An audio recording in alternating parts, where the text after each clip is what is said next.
નમસ્કાર દોસ્તો, નિર્માણ સ્પેશિયલમાં હું પંકજ સાધુ તમારું સ્વાગત કરું છું. મિત્રો, શહીદ દિવસ હવે આની ડેફિનેશન શહીદની કઈ રીતે લેવી. એક જમાનો હતો કે જ્યારે નાના હતા ત્યારે શહીદ દિવસની ખબર કેવી રીતે પડે કે કાણા પાડેલું પતરાનો ગલ્લો લઈને છોકરાઓ નીકળે ને ખખડાવે કે આમાં કંઈક ફાળો આપો શહીદો માટે, શહીદોના પરિવારો માટે. એક ધ્વજ ટાંકણી વાળો આવે, આર્મી પરિવારના બાળકોને નીકળે કે આ એક ધ્વજ પરચેસ કરો, અહીં લગાડો, એટલે આ ડોનર છે, શહીદો માટે ડોનેશન આપ્યું છે. પછી જ્યારે શહેરમાં આંદોલનો થયા, ખાસ કરીને અમદાવાદ શહેરમાં, ત્યારે આંદોલનમાં જે લોકો મરણ પામ્યા એ શહીદ.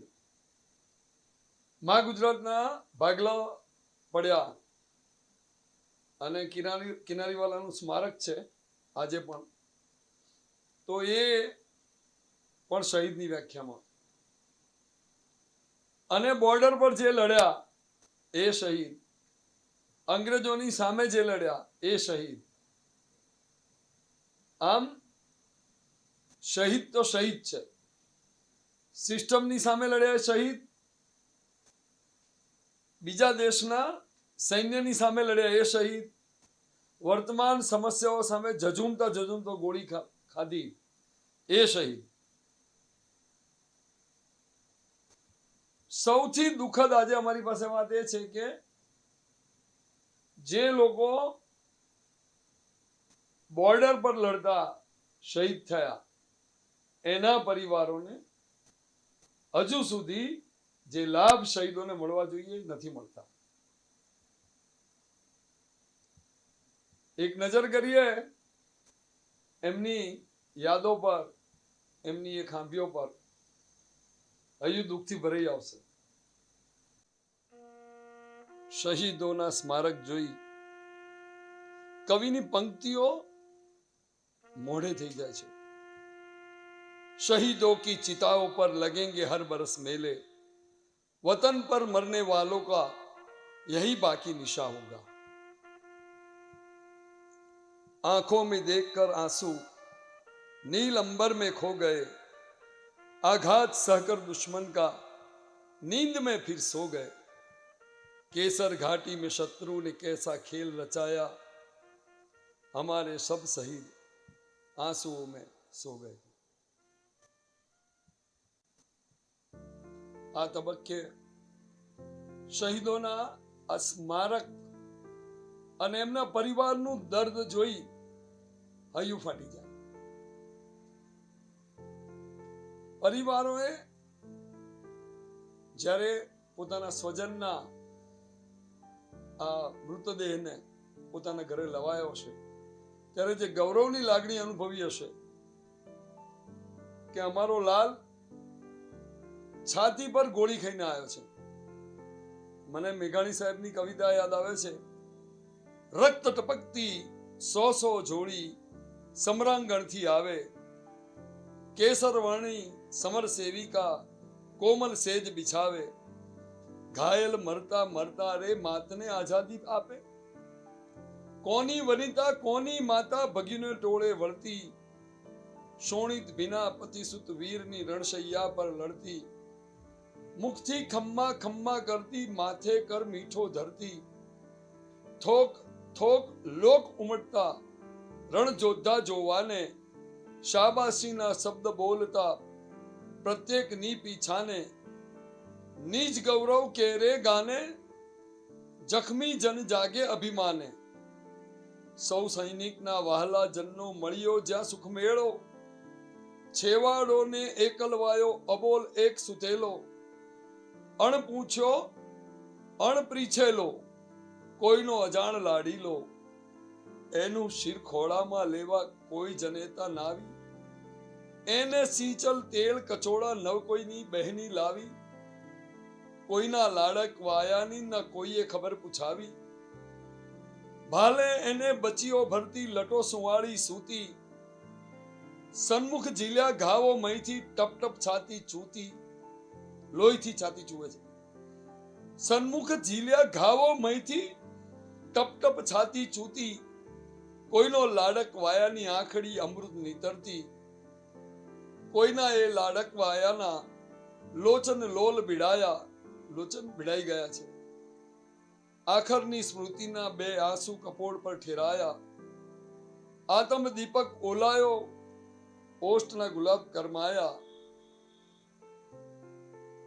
કોઈના એ લાડકડા પાસે હળવે પગે સંચરજો, હળવે એના હૈયા ઉપર કરજોડામણ કરજો, પાસે ધૂપ સળી ધરજો, કાનમાં પ્રભુપદ ઉચ્ચરજો, વિખરેલી એ લાડકાની સમારજો લટ ધીરે, એને ઓષ્ટ કપાળે ભાલે ધરજો કે હુંબન ધીરે, સૌ માતાને ભગીની રે ગોદ લેજો ધીરે ધીરે, વાંકડિયા એ જુલ્ફાની મગરૂબ હશે કો માતા, એ ગાલોની સુધા પીનારા હોઠ હશે બે રાતા, રેતમ ચુંબન ચોડતા પામશે લાડકવાયો સાતા, એ લાડકડાની પ્રતિમાના છાના પૂજન કરતી, એની રક્ષા કાજે અહર્નિશ પ્રભુને પાયે પડતી, ઉરની એકાંતે રડતી વિજોગણ હશે દીનો ગણતી, કંકાવટીએ આંસુ ગોળી છેલ્લું તિલક કરતા, એને કંઠે વિટાયા હશે કરબે કંકણ વંતા, વસમાં વળામણા દેતા બાદ બીડી બે પડ લેતા, એની કૂચ કદમ જોતી અભિમાન ભરી મલકાતી, જોતી એની રુધિર છલકતી ગજગજ પહોળી છાતી, અજપીડ્યા બારણિયાથી રડી હશે, રડી કો હશે આંખ રાતી, એવી કોઈ પ્રિયાનો પ્રીતમ આજ ચિતા પર પોઢે, એકલડોને અલબુ જેલો અગન પિછોડી ઓળે, કોઈના લાડક વાયા ચૂમે પાવક જ્વાલા મોઢે, એના ભસ્માંકિત ભૂમિ પર ચડજો આરસ ખાંભી, એ પથ્થર પર કોતરશો નવ કોઈ કવિતા લાંબી, લખજો, બહુ સરસ વાત છે, લખજો ખાક પડી અહીં કોઈના લાડક વાયાની, લખજો ખાક પડી અહીં કોઈના લાડક વાયાની. મેઘાણીજીની આ કવિતા રક્ત ટપકતી સો સો જોડી સમરાંગણથી આવે, કેસર વર્ણી સમર સેવિકા કોમલ સેજ બિછાવે, ઘાયલ મરતા મરતા રે માતાને આઝાદી ગાવે. કદાચ કવિઓ જે કવિતા કરે એમાં ને મારી કવિતા કરવાની પદ્ધતિમાં ફેરફાર હોઈ શકે, પણ દર્દ તો સરખા છે. કદાચ ક્યાંક ભૂલ પણ થઈ હોય કવિતા વાંચનમાં, કારણ કે કવિતા વાંચન અમારો વિષય નથી, પણ આ શહીદોની ખાંભીને સચત નમન અમારા. સૌથી પહેલી વાત કરું છું એ શહીદની જે 2020ની સાલમાં તાજેતરની ઘટના છે. લક્ષ્મણભાઈ પટણીનો દીકરો રજની પટણી શહીદ થયો. જો એ પિતાની વાતમાં વેદના, જો વતન પર શહીદ થયેલા એ દીકરાની વાત કરતા કરતા લક્ષ્મણભાઈની આંખમાં આંસુ ધસી આવ્યા. સાંભળો. મને કે હું સવારથી ટ્રાય કરું છું, તમારો નંબર કટ થઈ જાય છે. ત્યારે મને લાગ્યું કે સાહેબ શું થયું, મારો દીકરો કેવો છે.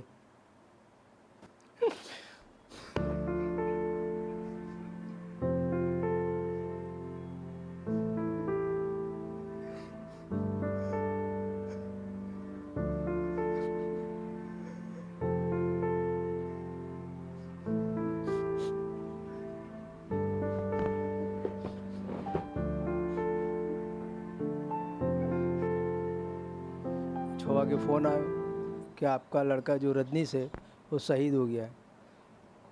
આ સાંભળતા જ એકદમ જોર જોરથી હું રડવા લાગ્યો. શું કરું કંઈ ખબર ના પડી. તરત મેં મારી નીચે દુકાન બંધ કરીને ઘરે આવ્યો. ઘરે બધા સમાચાર આપ્યા. ઘરના બધા જ રડવા લાગ્યા. એની પત્ની અને બધા બાળકો બધા ચાંદખેડા હતા. મેં એમને સમાચાર આપ્યા. એ લોકો બી આવી ગયા. ઘરનું વાતાવરણ આખું બદલાઈ ગયું. શું કરવું શું ના કરવું એ ખબર ના પડી. કેવી રીતે થયું એ બી ખબર ના પડી. સવારે ત્યાંથી ફરી ફોન આવ્યો કે અમે ડેડ બોડી લઈને આવીશું. પણ પછી એમને કહેતા હતા કે સવારથી તમને ફોન એટલા માટે કરતા હતા કે બુધવારની રાતે એમનું શહીદ થઈ ગયા હતા. તેનું પીએમ કરવા માટે તમને ફોન કરતા, તમારી મંજૂરી માટે, એટલા માટે ફોન લગાવતા હતા. પછી એમને મેં કીધું મેં પીએમ કરી શકો છો તમે. પછી એ લોકો પીએમ કરી અને શનિવારે સવારે એરપોર્ટ ઉપર બોડી લાવ્યા. અમે બધા, હું, મારી દીકરી અનિતા અને બધા એરપોર્ટ ગયા. ત્યાંથી એની સબ લઈ, એની બોડી લઈ અહીંયા આવ્યા. અહીંયા હજારો માણસનું ટોળું, ઓછામાં ઓછા 15,000 થી 20,000 માણસો અહીંયા ભેગા થયા હતા એને શહીદી એની સ્મશાન યાત્રામાં જોડાવા માટે. બધા જ રડતા હતા. અમે આખું ફેમિલી ગમગીન અને આઘાતજનક સમય હતો એ રહ્યો. અમારા અહીંના ધારાસભ્ય જગદીશભાઈ પટેલ, શહેર પ્રમુખ જગદીશભાઈ પંચાલ, તેમજ અમારા અહીંના ભાજપના જે તે કાર્યકર્તા હતા, તેમજ કોંગ્રેસના કોર્પોરેટર જગદીશભાઈ રાઠોડ, ધર્મેન્દ્રભાઈ પટેલ, એ બધા જ હાજર હતા. બધાએ મને આશ્વાસન આપ્યું, શાંતિ જાળવવા કહ્યું. હજી સ્મશાન, ચામુંડા સ્મશાન ગૃહે ગયા. ત્યાં પણ ચામુંડા સ્મશાન ગૃહમાં ઓછામાં ઓછા 5,000ની પબ્લિક ત્યાં રાહ જોઈને બેઠી હતી એના દર્શન માટે. મને પોતાને આશ્ચર્ય થયું કે આટલી બધી પબ્લિક, અને મને પોતાને મારા છોકરાનું શબ વ્યવસ્થિત જોવા ના મળ્યું. બધાની ભીડની વચ્ચે એનો ચહેરો જોયો તો વધુ આઘાત લાગ્યો મને. મારાથી આંસુ ના રોકાઈ શક્યા. શનિવારે સ્મશાન યાત્રા પૂરી કરી અમે બધા ઘરે આવ્યા. એ પછી જે ધાર્મિક વિધિઓ હતી એ બધી પતાવી. સરકારશ્રીની જે તે યોજનાઓ હતી, જે લાભ મળતા હતા એની માહિતી મેળવી. એમાં અમે બધે એપ્લિકેશન મોકલી દીધી છે. વહુ માટે, નોકરી માટે અને પેન્શન માટે આ બધી અરજીઓ મોકલી. તેમજ એના સહી થઈ ગયા પછી રાજ્ય સરકાર કંઈક જમીન આપે છે. તો પહેલાં અમને એમ એવું હતું કે 16 એકર જમીન મળશે, પણ છેલ્લે જાણવા મળ્યું કે સરકારશ્રી 3 એકર જ જમીન આપે છે. તેની અરજી મેં અમે કરી, ડીસા કરી, પાલનપુર કરી, પાટણ કરી, દરેક જગ્યાએ કરીએ, પણ હજી કોઈ એનો નિર્ણય આવ્યો નથી. સરકારશ્રીની જે તે યોજનાઓ હતી એનો કોઈ લાભ હજી સુધી મળ્યો નથી. અમે પ્રયત્નો ચાલુ રાખ્યા છે. સરકારશ્રી બી કહે છે કે મળશે. પછી એમના પત્ની બાળકોને શું શું લાભ મળે છે? ત્યાંથી એવું કહેવામાં આવ્યું હતું કે બાળકો માટે વાર્ષિક 10,000 રૂપિયા એક બાળક દીઠ મોકલશે. તેમજ કેન્દ્રીય વિદ્યાલયમાં એ લોકોનો પ્રવેશ આપશે. અને જે અમારી વહુ છે વિધવા જ્યોત્સના, એને સરકારી નોકરી આપવાનું બી વચન આપ્યું છે. એના માટે અમે અરજી બી કરી નાખી છે, પણ હજી સુધી કોઈ નોકરી મળી નથી કે કોઈ સહાય મળી નથી. અમારા પ્રયત્નો ચાલુ છે. જે તમારા સ્થાનિક મંત્રી સંત્રીઓ એ લોકોની સહાય હતી કે એ લોકો તરફથી કોઈ સહાય મળી?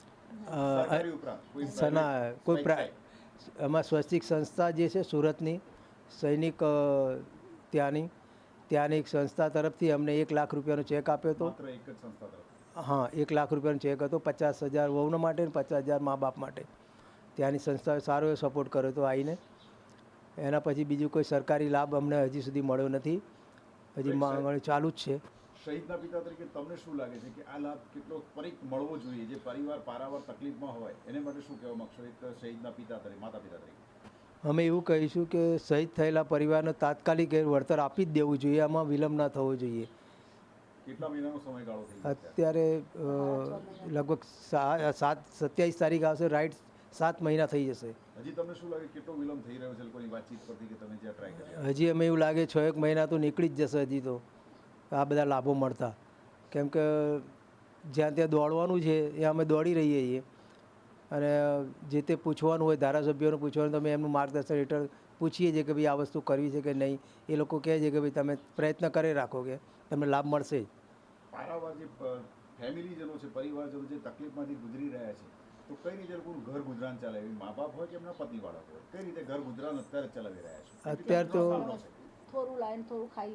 અત્યારે તો થોડુંક જે બચત હતી, બચતની ઉપર અત્યારે નભીએ છે. બાળકોની જે સ્કૂલો ચાલુ થઈ નથી, છતાં પ્રાઇવેટ ટ્યુશન બી કરાવી છે, ત્યાં મૂકી દીધા છે. અને કરકસર કરી રીતે અત્યારે ઘર ચલાવી રહ્યા છીએ. આર્મી કેમ્પમાંથી એના જે ફંડના પૈસા ને એ બધું આવી ગયું છે. હવે અમે એવી જગ્યાએ કોઈ સરકારી કોઈ લાભ નથી. એનો જે પોતાની નોકરી દરમિયાન જે છે એ જ હજી સુધી મળ્યું છે. બીજા કોઈ પ્રાઇવેટ લાભ હજી મને મળ્યા નથી સરકાર તરફથી. એના 3 બાળકો છે. એને કેન્દ્રીય વિદ્યાલયમાં પ્રવેશ માટે બી અમે અરજી કરેલી છે. સ્થાનિક અમારા જે સાંસદ છે કિરીટભાઈ સોલંકી તેમજ હસમુખભાઈ પટેલ એ લોકોને બી રજૂઆત કરવાની હજી થોડી બાકી છે, ખાલી મૌખિક જ વાત થઈ હતી. અત્યારે પેલી જમીન જે મળવાની છે એની પાછળ પ્રયત્ન કર્યો છે કે પહેલાં જમીન મળી જાય એને સહાય રૂપે, પછી આપણે છોકરાઓના પ્રવેશ માટે સંસદ સભ્યને વાત કરી દઈએ. વાત તો મૌખિક કરેલી જ છે પણ હજી કંઈ નિર્ણય નથી આવ્યો એનો. રજનીશભાઈ અમારા માટે બહુ સારો હતો કે જાવું આવું એનો આશરો હતો. હવે આશરો અમારો જતો રહ્યો. હવે આશરો કાને જોડે કરીએ, જે જવું હોય તેની યાદ કરીએ અમે. હવે છોકરા વગર તો ચાલતું નથી અમને. ઘરે આવવાથી યાદ આવે શું કરીએ. હવે બાર બચ્ચામાં હવે મોટા કરવા પપ્પા અમને એવા થઈ જાય. હવે છોકરાને તો મોટા કર્યા, ભણાયા કર્યા, લગ્ન કર્યા, બધું કર્યું. હવે એના બાળકોને મોટા કરવાના અમને પસ્તો આલવું પડે ને સરકારને. જવાબદારી વધી. હા, બધું માથે આલ્યું છે એટલે પછી છોકરાને તો સંભાળ કરવો પડશે ને અમારે.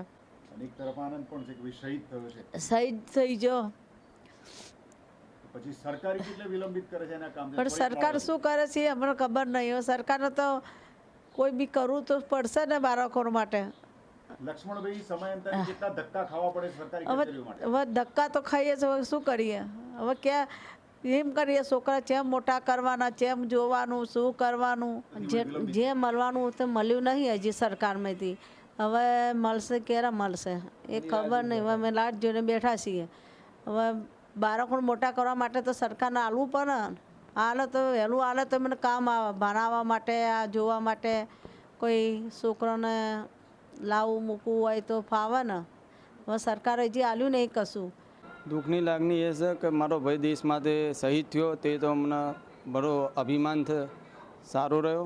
પણ એને જે પરિવારને જે સહાય મળવી જોઈએ તે બહુ લેટ થઈ રહી છે અત્યારે હાલમાં.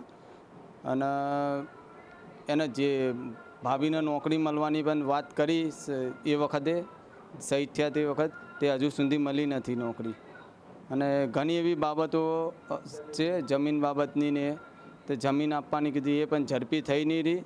ઘણા ધક્કા ખાઈ ચૂક્યા અમે, પણ હજુ સુધી જમીનનું કંઈ નિરાકરણ કર્યું નથી. એટલે 2017ના આતંકવાદી હુમલામાં શહીદ થયેલા ગોપાલસિંહ ભદોરિયાના ફાધર પિતાશ્રી મુનીરસિંહ, એમની વાતમાં આપણને દેખાય કે એક પોતે પોતાના પુત્રને જ્યારે મોકલે છે લશ્કરમાં ત્યારે પિતાને કેટલું ગૌરવ હોય છે. પણ જ્યારે એનો મૃતદેહ તિરંગામાં લપેટાયેલો ઘેર આવે ત્યારે એની જે વેદના હોય છે, પણ આટલી વેદના પછી દેશના કાયદા અને નિયમો અનુસાર એને જે કંઈ મળવું જોઈએ એ નથી મળતું. ત્યારે શહીદના પિતાની જે વેદના હોય છે એ આ ભદોરિયા સાહેબના મુખેથી જ સાંભળો. આ છોકરો છે એ શહીદ થઈ ગયા પછી કોઈ હજુ સુધી કોઈ એવું નથી. હવે આજે 2017માં શહીદ થયા. અમારા મેયરશ્રીએ ઘણા બધા આપ્યા, બધું વચન આપ્યા, નોકરી આપીશું, એ કરીશું, હવે એનો માર્ગને નામ આપીશું. અમારા ડેપ્યુટી મેયર જે હતા હમણાં રિટાયર થયા, મને કે માર્ગનું નામ આપી દઈશું, તમે એ કરીશું, તે કરીશું. તમે આ 2.5 વર્ષ કાઢી નાખ્યા, એમની એમ કાઢી નાખ્યા 2.5 વર્ષ. શહીદી વોરે કેટલા વર્ષ થયા? જે દિનેશ ભાઈ જે હતા ડેપ્યુટી મેયર, એ અમારા વિસ્તારના કોર્પોરેટર છે અને આ અહીંના એ સ્થાનિક કોર્પોરેટર છે. તેમ છતાંય ઘરમાં જ્યારે શહીદ થયા ત્યારે આવ્યા. એ પછી એમને કોઈ દિવસ આ બાજુ, અમે પોતે જ્યારે ગયા એમને મળવા, એમને કીધું કે આ રીતનું એનું સ્મારક કે એના માટે જગ્યા તમે કે કોઈ જગ્યાએ તમે કરો. બાકી એમને બીજા આજના જે કાઉન્સિલરોએ સાંભળ્યું એ વસ્તુ, જ્યારે અમે પોતે પોતાની જાતે એની જે સ્થાપના કરવાને ચાલુ કર્યું, શરૂઆત કરી, તો અમારા જે કાઉન્સિલર, સ્થાનિક કાઉન્સિલર, જે અમારા જૂનું મકાન છે ત્યાંના કાઉન્સિલરે એને સન્માન આપ્યું. અમને એમને કીધું કે તમારે ખર્ચો કરવાની જરૂર નથી, અમે બેઠા છીએ, અને એમને એમનું બજેટ ફાળવ્યું. ટૂંકમાં શહીદ પરિવારો પોતે અવેરનેસ કેટલી કેળવવી જરૂરી છે તમે જેમ વાત અને કરી એમ? જ્યારે હું 3 વર્ષથી એ પ્રયાસમાં છું, બરાબર છે, પણ છેલ્લે એમને સ્મારકનું જિલ્લા શિક્ષણ સમિતિએ એ પરમિશન આપી અને જલ્દી આપી અને કાઉન્સિલરના પ્રયાસ થકી એ ત્યાં શહીદ સ્મારકનું નિર્માણ પણ થઈ રહ્યું છે, બરાબર. અને મુખ્યમંત્રી નોંધ લે છે. મુખ્યમંત્રી છે, અમારા જે ગૃહમંત્રી છે, એ સમયે નોંધ લે છે. કોરોના કાળમાં એમને 2 વખત કલેક્ટર અને મામલતદાર દ્વારા અમને યાદ કરવામાં આવ્યા અને એ પૂછવામાં પણ આવ્યું કે તમને કોઈ તકલીફ હોય તો અમને જણાવજો, અને નંબર પણ આપ્યું કલેક્ટરે, બરાબર. તો એવા ટાઈમે તો બાકી સમયે યાદ નથી કરતા, એ વસ્તુ દુઃખની વાત છે. અને હવે વાત કરીએ એવા શહીદ યુવાનની કે એના પિતા વિરેન્દ્રસિંહે કહ્યું કે મારો પુત્ર શહીદ થયો, માન સન્માન પણ મળ્યું, પણ આ માત્ર શહીદ દિવસ પૂરતી વાત છે. પછી શું? આવો શશી પ્રભાકરના ફાધર વિરેન્દ્રસિંહના પોતાના અનુભવોની વાત આજે शहीद दिवस निमित्ते शेयर करे. सांभळो एमनी बात. ये टूट गए सर हम उसी टाइम,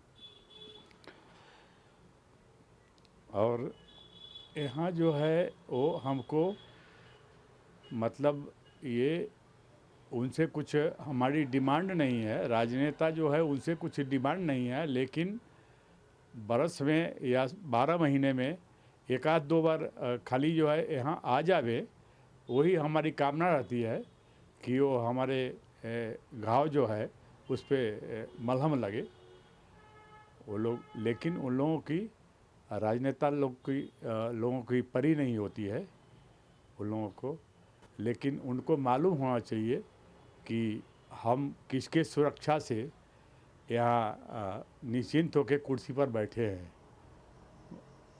कोई भी राजनेता होवे, कोई भी चाहे पब्लिक काम क्यों नहीं होवे, वो सब किसके बदौलत, किसके सहारे यहाँ घर में वो त्यौहार मनाते हैं या घर में खुशियाँ मनाते हैं, चाहे जो कुछ भी है, सुरक्षित है.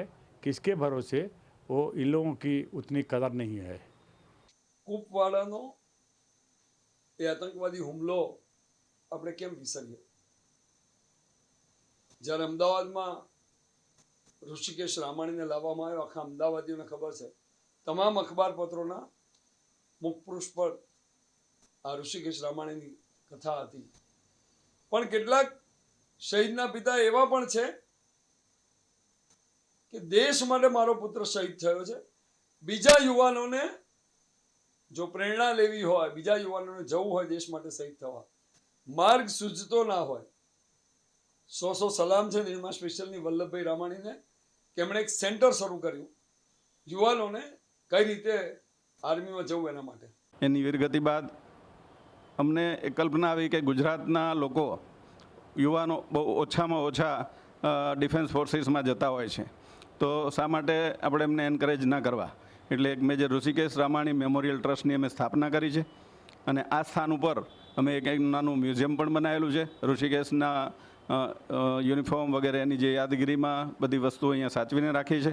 અહીંયાથી જ અમે એ ડિફેન્સ સર્વિસીસ માટે માહિતી, માર્ગદર્શન, કોચિંગની બધી વ્યવસ્થા અહીંયા કરીએ છીએ. અહીંયા બાળકોને સૈનિક સ્કૂલમાં જવા માટેના કોચિંગ ક્લાસ પણ ચલાવીએ છીએ.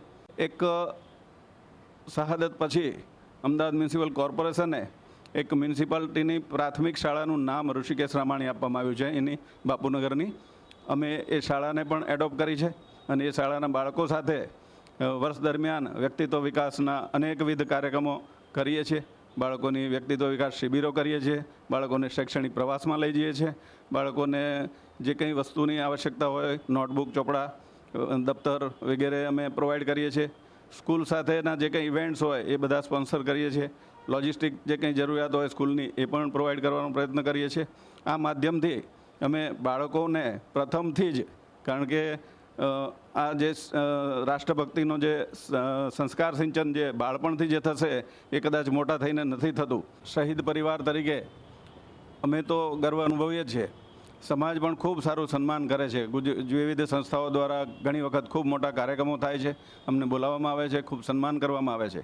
પણ સાથે સાથે ક્યારેક જે એવું પણ જોવામાં આવે છે કે આ બધું ઇવેન્ચ્યુઅલ થાય છે, જાણે સિઝનલ રાષ્ટ્રપ્રેમ હોય એ પ્રકારે 15મી ઓગસ્ટ કે 26મી જાન્યુઆરી કે શહીદ દિવસ કે એવા કોઈ મોકા એ ખાસ યાદ કરવામાં આવે છે. બાકીના દિવસોમાં આપણે એ ભૂલી જતા હોઈએ છીએ. તો સમાજે પણ એની ખેવના કરવી જોઈએ. અને અંતમાં આંબાવાડી સર્કલ પાસે ગાયોની રક્ષા કરતા ગીતાબેન રાંભિયાની વાત. મેં તમને પહેલાં કહ્યું કે શહીદી જુદી જુદી રીતે મળતી હોય છે. અહીંયા ગાયોની રક્ષા કરતા ગીતાબેન રાંભિયાને કસાઈઓએ આંબાવાડી સર્કલ પર ભર બપોરે તલવારોના ઘાથી રેસી નાખ્યા. એમના પતિ બચુભાઈ રાંભિયા એક સરસ મજાનું ટ્રસ્ટ ચલાવે છે. દર્દ એમની વાતમાં છે કે શહીદોના સ્મારક તો બની ગયા પણ શહીદોના ઘર ઉજળી ગયા. આ વેદના ગીતાબેનના પતિ શ્રી બચુભાઈની છે. જે કંઈ કરવું જોઈએ એ વચનો જ આપ્યા, ફક્ત વચનો આપ્યા છે. પણ જ્યારે જે શહીદ પરિવાર લાગણી, પ્રેમ અને આર્થિક રીતે મજબૂત કરવા અથવા એમને જે જોઈએ તે ક્યાંય બી મળતું નથી. અને શહીદ પરિવાર એકલો અટૂલો પોતાના આંસુ ઓછા કરે છે કે મેં મારા ઘરના મેન વ્યક્તિને ગુમાવીને બાળકો નિરાધાર થઈ જાય, પોતે નિરાધાર થઈ જાય, પણ કોઈ પણ નેતાઓ એમની સ્થિતિ સિવાય આવતા નથી અને કોઈ સપોર્ટ આપતા નથી. અને લાગણીને પ્રેમ પણ આપવાની એ ભાષા ભૂલી જાય છે. એ હકીકતમાં હું રબને વિનંતી કરું છું પત્રકારોને કે આના માટે શહીદ પરિવાર જે થઈ ગયા એ યંગ બ્લડ હોય, એના નાના છોકરા હોય, એને લાગણી અને